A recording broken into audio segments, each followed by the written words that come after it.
तर इराण विरुद्धच्या America Israel युद्धाचे माध्यमांमधील वार्तांकन खूपच नकारात्मक राहिल्याचा अजब दावा राष्ट्राध्यक्ष डोनाल्ड ट्रम्प यांनी केलेला आहे. ट्रम्प आणि त्यांच्या मित्रपक्षांनी काही स्थानिक वृत्तसंस्थांच्या वार्तांकनावर जाहीरपणे टीका केलेली असून इराणमधील हवाई सैनिकाच्या सुटकेचा खुलासा करणाऱ्या पत्रकाराला तुरुंगात टाकण्याची धमकी ट्रम्प यांनी दिलेली आहे. तर दुसरीकडे आखातातील संकटाचा परिणाम जागतिक स्तरावर दिसून येत असून संपूर्ण जगामध्ये याबाबत चिंतेचं वातावरण निर्माण झालंय. मात्र या युद्धामुळे युक्रेनचे राष्ट्राध्यक्ष व्होलोदिमीर झेलेन्स्की विशेषतः तणावाखाली आहेत. अमेरिकेच्या मदत देण्याच्या प्राधान्यक्रमामध्ये बदल झाल्यामुळे युक्रेनला अत्यंत आवश्यक असलेल्या पॅट्रियट एअर डिफेन्स क्षेपणास्त्रांच्या पुरवठ्यामध्ये घट होऊ शकते अशी भीती राष्ट्राध्यक्ष झेलेन्स्की यांनी व्यक्त केली आहे. आणि याच महत्त्वाच्या विषयांवरती अधिक चर्चा करण्यासाठी आपल्यासोबत आहेत निवृत्त लष्करी अधिकारी सतीश ढगे.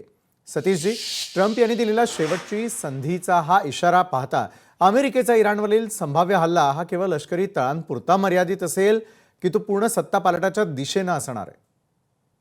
मुळातच लष्करी तळावर जो आहे हल्ला अगोदर त्या ठिकाणी केलाच, त्याच्यामुळे आता फक्त लष्करी तळावर नाही, त्यांनी जे सांगितलं जर खरोखरच अशा प्रकारची आक्रमक भूमिका त्यांनी त्या ठिकाणी घेतली तर पॉवर प्रोजेक्ट्स त्याचबरोबर महत्वाचे ब्रिजेस याला टार्गेट करण्याचा प्रयत्न हा अमेरिका आणि इस्रायलकडून केला जाईल. त्याचबरोबर तेल विहिरींवर सुद्धा टार्गेट करण्याचा प्रयत्न हा अमेरिकेकडून त्याला केला जाईल. पण तुमचा अत्यंत महत्वाचा प्रश्न आहे, जर खरोखरच अमेरिकेनं अशा प्रकारचे हल्ले त्या ठिकाणी केले तर अमेरिकेचं जे एक महत्वाचं उद्दिष्ट आहे तो म्हणजे राजकीय सत्ता बदल, म्हणजेच त्या ठिकाणी धर्मसत्ता राजसत्ता पद्धती हटवणं हा त्यांचा मुख्य जो उद्देश आहे त्यालाच सुरंग लावण्याचं काम अशा प्रकारच्या हल्ल्याच्या माध्यमातून होईल. कारण असे हल्ले झाल्यामुळे जर तिथे पॉवर फेल्युअर झालं म्हणजे सामान्य जनतेला जर कित्येक महिने तिथे जर वीजच मिळू शकत नसेल आणि आता उन्हाळ्याचे महिने त्यांचे जर बुरे हाल होणार असतील, डिसलायनेशन प्लांटवर जर हल्ले होणार असतील तर तिथली इराणची जनता ही सरळ सरळ अमेरिकेच्या विरोधात त्या ठिकाणी जाईल आणि दूर दूरपर्यंत अंतर्गत उठावाच्या माध्यमातून सत्तांतर घडवण्याचा डोनाल्ड ट्रम्प यांचं जे काही स्वप्न आहे किंवा जो काही प्लॅन आहे तो पूर्णतः या ठिकाणी फेल त्या ठिकाणी जाईल. बरं, पण मग सतीशजी, अमेरिकेचं लक्ष आखाताकडे वळल्यामुळे युक्रेनचा पॅट्रियट क्षेपणास्त्रांचा पुरवठा धोक्यात आलेला आहे. या बदलत्या प्राधान्यक्रमामुळे रशिया युक्रेन युद्धाचं पारडं पुन्हा एकदा रशियाकडे झुकेल का?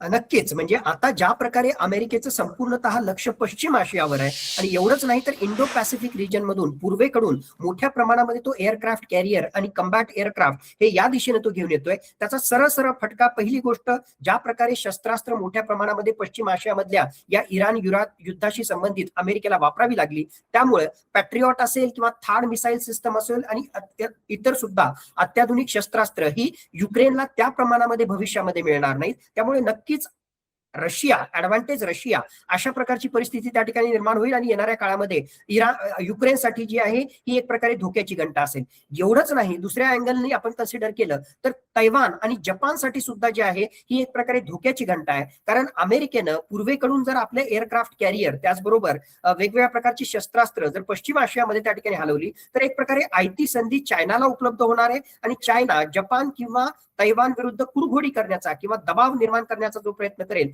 त्याला कुठेतरी अमेरिका, तैवान आणि जपानच्या साथीला नसल्यामुळे ऍडव्हान्टेज चायना अशा प्रकारची सुद्धा परिस्थिती निर्माण होऊ शकते. मग सतीशजी, कोणतीही रात्र वैऱ्याची ठरू शकते. अशा परिस्थितीमध्ये अमेरिकेच्या प्रगत तंत्रज्ञानासमोर इराणची सध्याची संरक्षण फळी किती काळ तग धरू शकेल असं तुम्हाला वाटतं?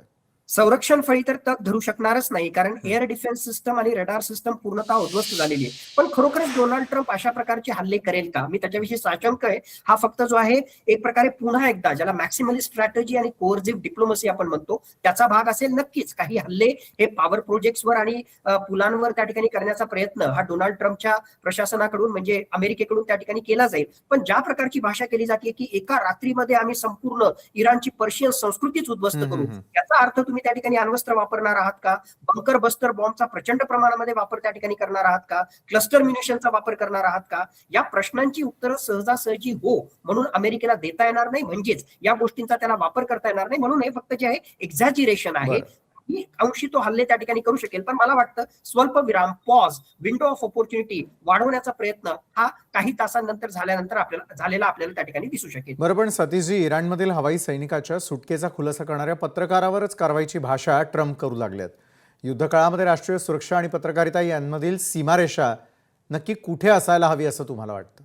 दिस इज टिपिकल ट्रम्प. म्हणजे ट्रम्पची जी आहे दिवसेंदिवस काहीतरी नवीनच कमाल आपण त्या ठिकाणी पाहतो की एक प्रकारे युक्रेनच्या राष्ट्राध्यक्षाला आपल्या देशामध्ये बोलून जे आहे ऑन कॅमेरा त्याचा अपमान करण्याचा प्रकार त्या ठिकाणी असो, परवा जे काल जे आपण ट्विट पाहिलं त्यामध्ये लिटरली शिवराळ भाषा, शिव्या वापरण्याचा प्रकार त्या ठिकाणी असो, किंवा निष्पक्षपणे ज्या प्रकारे गोष्टी होत आहेत त्या जनतेसमोर आणण्यासाठी ज्या प्रकारे मीडिया जर्नलिझम, म्हणजे खरं जर्नलिझम तेच असतं जे निष्पक्षपणे त्या सगळ्या बातम्या सामान्य लोकांपर्यंत त्या ठिकाणी पोहोचवतात. मग अशा प्रकारे जर बातम्या त्या ठिकाणी पोहोचवल्या जात असतील आणि त्यामध्ये जर डोनाल्ड ट्रम्प प्रशासनाची नाचक्की होत असेल तर तुम्ही तुमचे जे लॅक्युनी आहेत, तुमचे जे लूपहोल्स आहेत, तुमच्या ज्या कमतरता आहेत त्या सुधारण्याच्या ऐवजी जो मेसेंजर आहे त्याला जर तुम्ही धमकी देत असाल तर हे पूर्णतः चुकीचं आहे. पण this is what Donald Trump is, ही त्यांची सरळ दादागिरी आहे आणि पत्रकारितेवर सुद्धा जे एक प्रकारे दादागिरी करण्याचा प्रकार हा डोनाल्ड ट्रम्प यांचा या माध्यमातून झालेला आपल्याला स्पष्टपणे दिसून येतोय.